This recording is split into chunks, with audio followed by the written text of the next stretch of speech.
Salam bahagia untuk kita semua.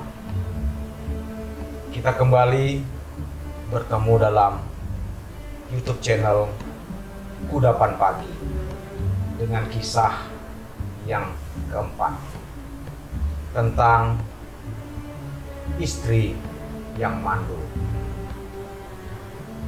Sahabat Kudapan Pagi yang berbahagia, sebelum saya melanjutkan dengan kisah istri yang mandul ini, saya ingin menyampaikan terlebih dahulu sebuah syair atau ayat yang melekat dengan kisah ini. Kebencian tidak pernah padam bila dibalas dengan kebencian. Kebencian hanya akan lenyap bila dibalas dengan cinta kasih. Inilah ajaran universal sepanjang zaman. Dikisahkan saat kehidupan guru agung kita, ada seorang suami istri yang meskipun sudah lama menjalin ikatan keluarga atau rumah tangga, namun belum juga memberikan keturunan, atau dengan kata lain, istrinya belumlah bisa memberikan anak pada keluarga tersebut. Sahabat Kudapan Pagi yang berbahagia,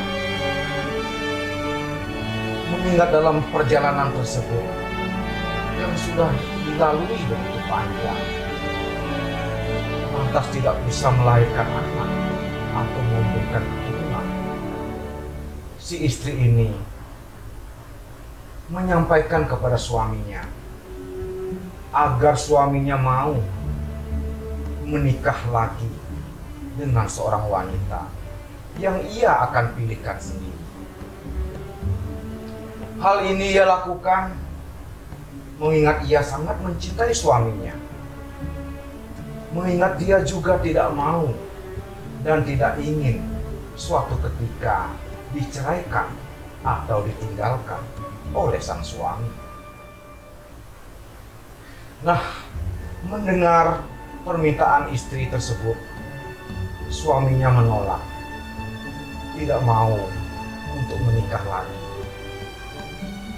Akan tetapi, untuk yang kedua kalinya, istrinya pun kembali meminta kepada suaminya untuk mau menikah agar bisa melahirkan keturunan di keluarga tersebut. Lalu suami ini mengingat permintaan datang dari istrinya, ia pun memenuhi apa yang diinginkan oleh istrinya.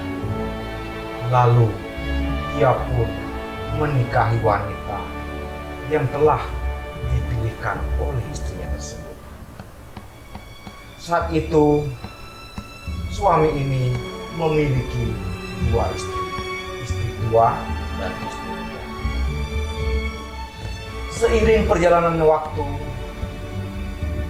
lalu istri muda ini ternyata benar dapat menunjukkan ciri-ciri bahwa dia akan bisa memberikan keturunan. Saat itu istri kedua ini atau istri muda ini mulai mengidap dan akhirnya mengandung. Sahabat Kudapan Pagi yang berbahagia, mengetahui istri muda ini mengandung, lalu istri tua ini pun berpikir, kelak bila istri muda ini dapat melahirkan anak, memberikan keturunan, bukankah suaminya akan pupus kasih sayangnya kepada anak dan istri mudanya? Terdorong dengan kecemburuan ini yang terlintas dalam pikiran istri tua, Lalu istri tua ini melakukan upaya bagaimana agar istri muda ini tidak lagi dapat memberikan keturunan. Saat itu, dengan upaya jahatnya, istri tua ini meracik sebuah obat yang ditaburkan pada minuman dan makanan istri muda setiap kali makan. Seiring waktu, dalam beberapa hari, istri muda ini pun lalu sakit perut yang tiada tara. Badannya panas, demam tinggi, lalu dalam situasi sakit, ia pun menggugurkan.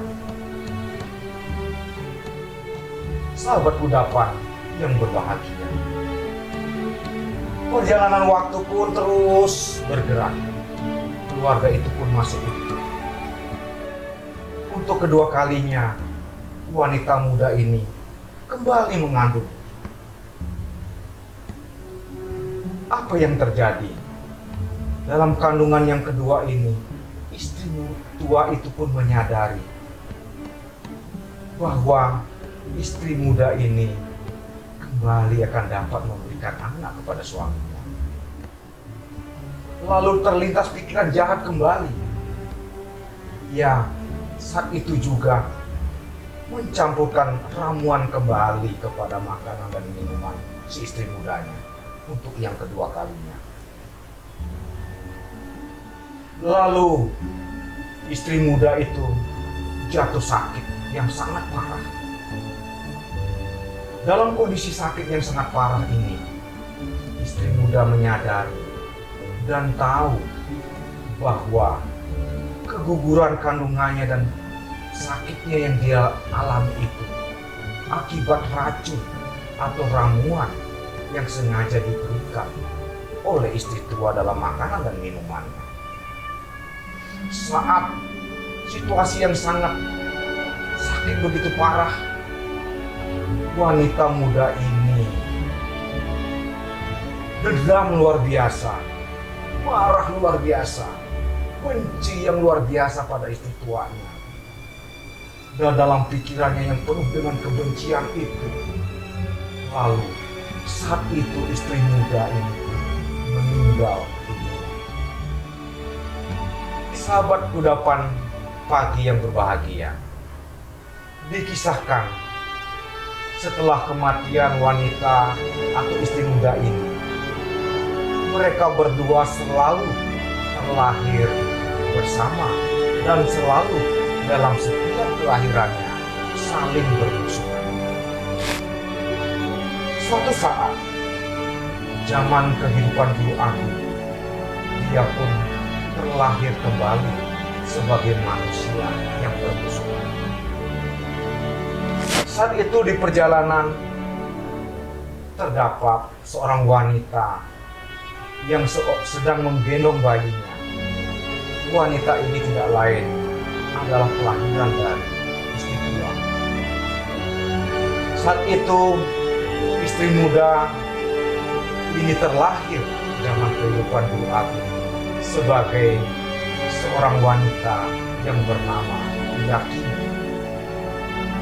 Ketika dalam perjalanan, Yakini ini melihat wanita atau istri tua itu menggendong bayi. Terbakar oleh rasa cemburu, terbakar oleh kebencian melihat wanita menggendong bayi.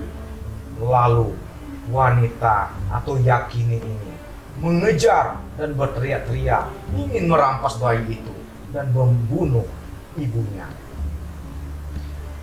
Melihat dirinya dikejar, lalu istri tua atau si penggendong bayi ini lari dalam ketakutan. Lari sekencang-kencangnya, lalu dia lari menuju ke kediaman Guru Agung. Sesampai di hadapan Guru Agung, lalu dia bersumpuh dan meletakkan bayinya di hadapan Guru Agung.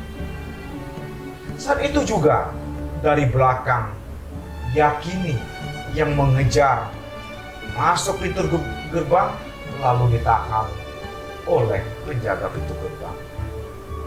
Tetapi dalam beberapa saat Yakini atau istri muda ini diperkenankan masuk.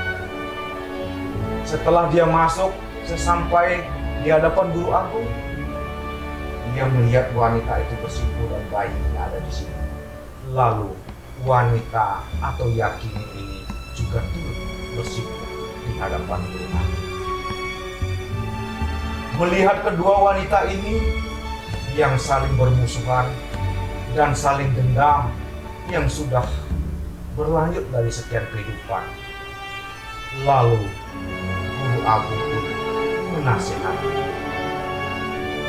keduanya bahwa tidak mungkin kebencian di antara mereka, dendam di antara mereka bisa berhenti, bisa reda, bisa lenyap bila selalu dibalas dengan kebencian.